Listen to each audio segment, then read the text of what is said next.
ये आकाशवाणी रायपुर है। प्रादेशिक समाचार बुलेटिन के साथ मैं सुषमा श्रीवास।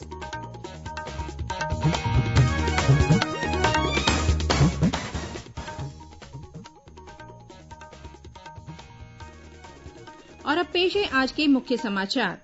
भारत बंद का आज छत्तीसगढ़ में दिखा मिला जुला असर। भाजपा ने इसे कांग्रेस के इशारे पर प्रशासनिक बंद बताया। प्रदेश में डायल 112 के माध्यम से अब किसानों की समस्याओं का भी होगा निदान। मुख्यमंत्री ने धान खरीदी के दौरान लघु और सीमांत किसानों को प्राथमिकता के आधार पर टोकन जारी करने के दिए निर्देश। और भाजपा की राष्ट्रीय महामंत्री और प्रदेश प्रभारी डी पुरंदेश्वरी ने पार्टी कार्यकर्ताओं से मिशन 2023 और 2024 के लिए जुटने का किया आह्वान।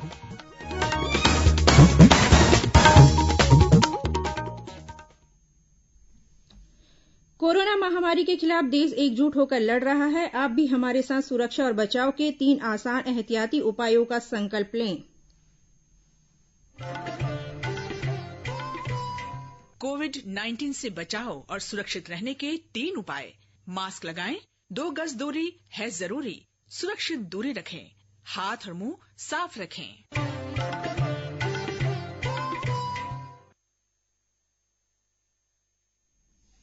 अब समाचार विस्तार से।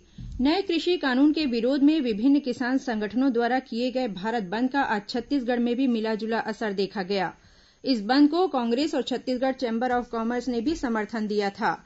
बंद के दौरान फल, सब्जी, दूध, पेट्रोल पंप और दवाइयों की दुकानों को अलग रखा गया था। मुख्यमंत्री भूपेश बघेल ने आज रायपुर स्थित कांग्रेस के प्रदेश कार्यालय राजीव भवन में आयोजित एक पत्रकार वार्ता को संबोधित करते हुए कहा कि केंद्र सरकार को विशेष सत्र बुलाकर इस कृषि बिल को वापस लेना चाहिए। वहीं प्रदेश कांग्रेस अध्यक्ष मोहन मरकाम ने आज बंद को प्रदेश में मिले समर्थन के लिए विभिन्न वर्ग के लोगों का आभार व्यक्त किया है।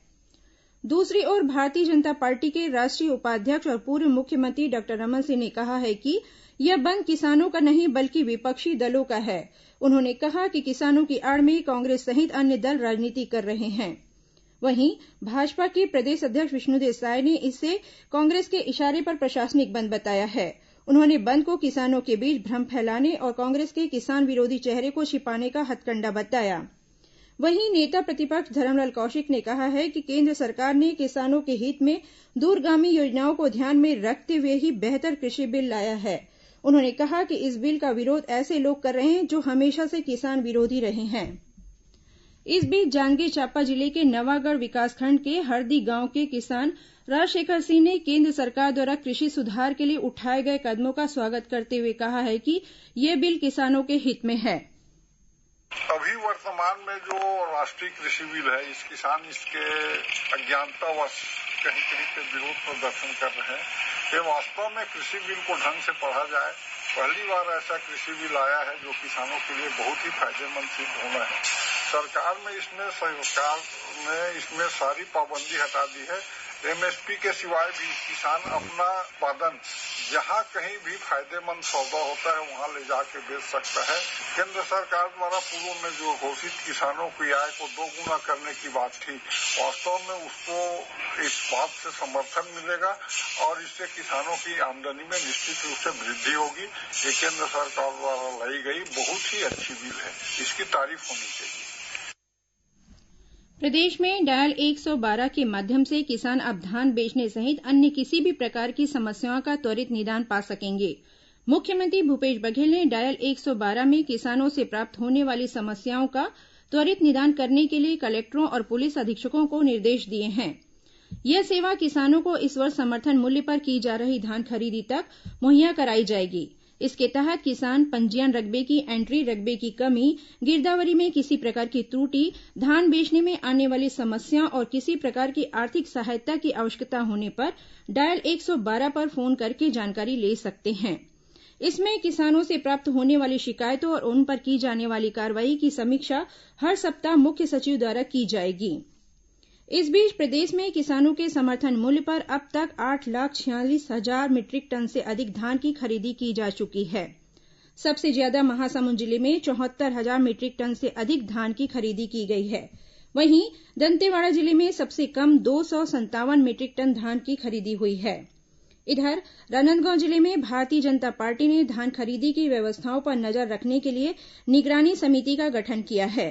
समिति की पहली सूची जारी कर दी गई है, जिसमें 48 लोगों को शामिल किया गया है। इस बीच मुख्यमंत्री भूपेश बघेल ने समर्थन मूल्य पर हो रही धान खरीदी के लिए लघु और सीमांत किसानों को प्राथमिकता के आधार पर टोकन जारी करने के निर्देश दिए हैं। मुख्यमंत्री ने सभी जिला कलेक्टरों को यह सुनिश्चित करने के लिए कहा है कि ऐसे किसानों को प्राथमिकता से टोकन जारी किए जाएं। साथ ही यह भी सुनिश्चित किया जाए कि सहकारी समितियों से जारी किए जाने वाले टोकनों में 70% टोकन लघु और सीमांत किसानों के लिए जारी हो। मुख्यमंत्री ने यह निर्देश भी दिए हैं कि सभी जिलों में यह प्रयास किए जाएं कि लघु और सीमांत किसानों के धान विक्रय के लिए पंजीकृत रकबे के विरुद्ध धान की खरीदी एक बार में ही पूर्ण कर ली जाए। प्रदेश में कोरोना संक्रमित मरीजों की संख्या 2,48,000 के पार कर गई है। वहीं कोविड-19 की वजह से राज्य में अब तक 3,000 से अधिक लोगों की मौत हो चुकी है। कल प्रदेश में कोरोना संक्रमण के 1,423 नए प्रकरण सामने आए। राज्य में इस समय 19,500 से अधिक मरीजों का विभिन्न अस्पतालों में इलाज चल रहा है। इस बीच मुख्यमंत्री भूपेश बघेल के 2 ओएसडी के साथ ही सुरक्षा प्रभारी कोरोना पॉजिटिव पाए गए हैं। इन सभी को उपचार के लिए अस्पताल में भर्ती कराया गया है। इनके संपर्क में आए लोगों की भी जांच कराई जा रही है। इधर जांजगीर चांपा जिला कलेक्टर यशवंत कुमार ने कोविड कोर कमेटी की बैठक में स्वास्थ्य विभाग के अधिकारियों को कोविड-19 टीकाकरण की तैयारी के लिए आवश्यक कार्रवाई करने के निर्देश दिए। उन्होंने कहा कि वैक्सीन के रखरखाव के लिए ट्राई रूम की व्यवस्था की जाए। इसके लिए जिले में 35 कोल्ड चेन प्वाइंट स्वीकृत किए गए हैं। इस बीच जाने माने चिकित्सक पद्मश्री डॉक्टर अरुण दाबके ने लोगों से कोरोना से बचाव के लिए आवश्यक सावधानी बरतने की अपील की है। स्वयं को बचाएं और बचाने के लिए कैसे 2 ही उपाय बताए गए कि आप कोई भी भीड़ वाली जगह में नहीं जाएं और जाएं भी तो कम से कम 2 मीटर का दूरी रखें जो इसके संपर्क आप कर रहे हैं।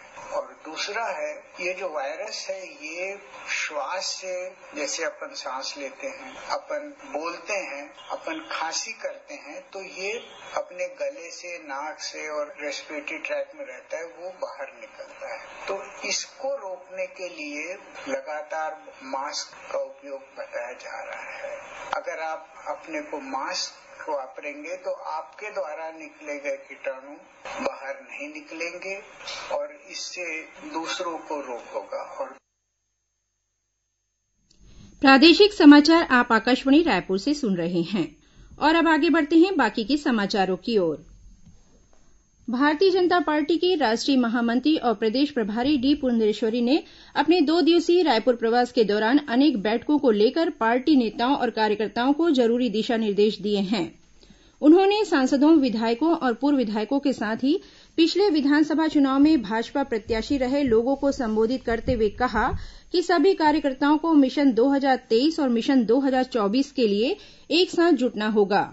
उन्होंने कहा कि सत्ता में रहते हुए भाजपा सरकार ने छत्तीसगढ़ में अनेक अनुकरणीय कार्य किए थे। उन्होंने कहा कि संगठन के आधार को मजबूत करके विजय छत्तीसगढ़ के लक्ष्य के लिए कार्ययोजना बनानी होगी। साथ ही मिशन 2024 के लिए केंद्र सरकार द्वारा किए जाने वाली विकास कार्यों को धुरी बनाकर कार्यकर्ताओं को जुटना होगा। इस मौके पर पार्टी के प्रदेश प्रभारी नितिन नवीन ने कहा कि भाजपा के लिए एक एक कार्यकर्ता महत्वपूर्ण है। भाजपा अनुसूचित जाति मोर्चा के प्रदेश अध्यक्ष नवीन मार्केंडे ने प्रदेश के अनुसूचित जाति वर्ग से संबंधित योजनाओं के बेहतर क्रियान्वयन के लिए राज्यपाल अनुसुईया उइके को 24 बिंदुओं का ज्ञापन सौंपा है। ज्ञापन में उन्होंने कहा कि प्रदेश में जिन लोक कल्याणकारी योजनाओं को प्रारंभ किया गया था उन सभी योजनाओं की उपेक्षा की जा रही है।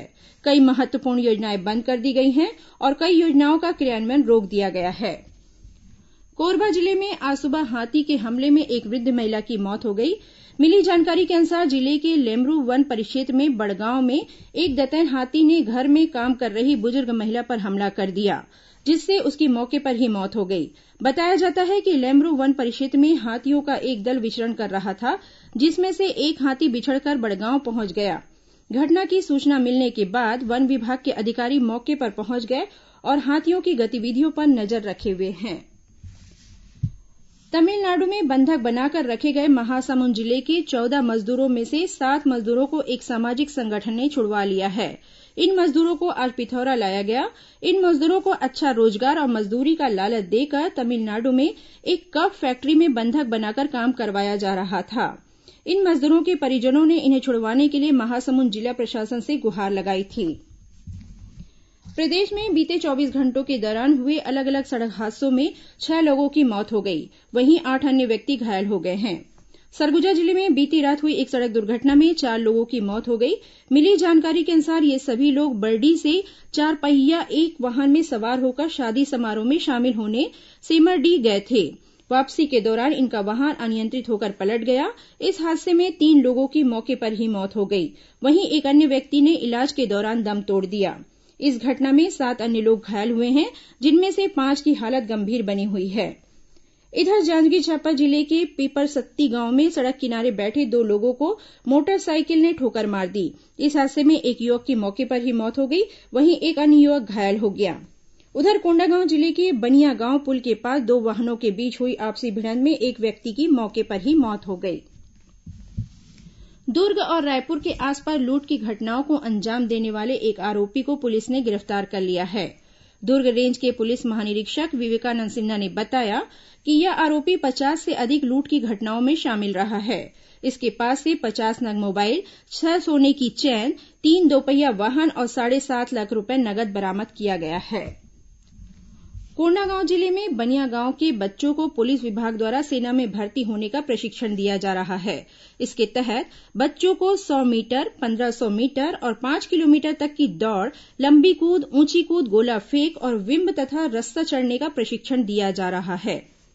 गौरतलब है कि पिछले दिनों बनिया गांव में 1 दिवसीय चलित थाना लगाया गया था, जहां गांव के बच्चों ने भारतीय सेना और पुलिस में शामिल होने की इच्छा जाहिर की थी, जिसे गंभीरतापूर्वक लेते हुए एसडीओपी अमित पटेल ने धनोरा थाना प्रभारी को बच्चों के प्रशिक्षण देने के निर्देश दिए थे। अब कुछ खबरें संक्षिप्त में। राज्य शासन ने आज भारतीय वन सेवा के 35 अधिकारियों के नए पदस्थापना आदेश जारी किए हैं। छत्तीसगढ़ राज्य महिला आयोग की अध्यक्ष किरणमयी नायक कल 9 दिसंबर को मुंगेली जिले के मनियारी गांव में महिला उत्पीड़न से संबंधित प्रकरणों की सुनवाई करेंगी। संस्कृति विभाग द्वारा राज्य के कलाकारों और लोक कलाकारों के लिए चिन्हारी पोर्टल में ऑनलाइन पंजीयन की व्यवस्था की गई है। कोरोना संकट के कारण बीते काफी दिनों से बंद चल रहे कबीरधाम जिले के ऐतिहासिक भोरमदेव मंदिर के कपाट आज से श्रद्धालुओं के लिए खोल दिए गए हैं। देश भर में चौथा स्थान प्राप्त करने वाले सूरजपुर जिले के झिलमिली थाने के पुलिस अधिकारियों को आज खाद्य मंत्री अमरजीत भगत ने शॉल और श्रीफल देकर सम्मानित किया। बिलासपुर के सांसद अरुण साव ने जिले में संचालित विभिन्न राष्ट्रीयकृत बैंकों के अधिकारियों की बैठक लेकर केंद्र सरकार की विभिन्न योजनाओं की समीक्षा की।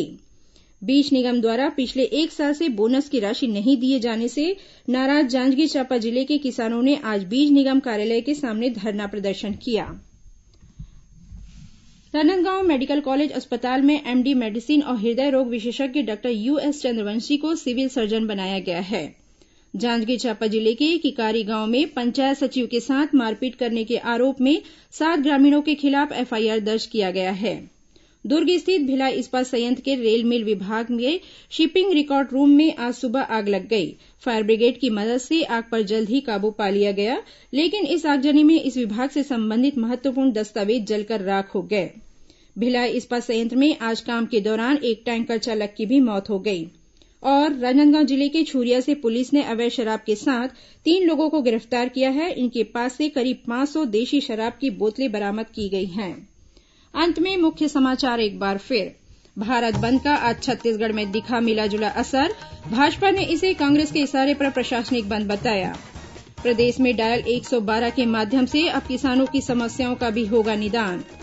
मुख्यमंत्री ने धान खरीदी के दौरान लघु और सीमांत किसानों को प्राथमिकता के आधार पर टोकन जारी करने के दिए निर्देश।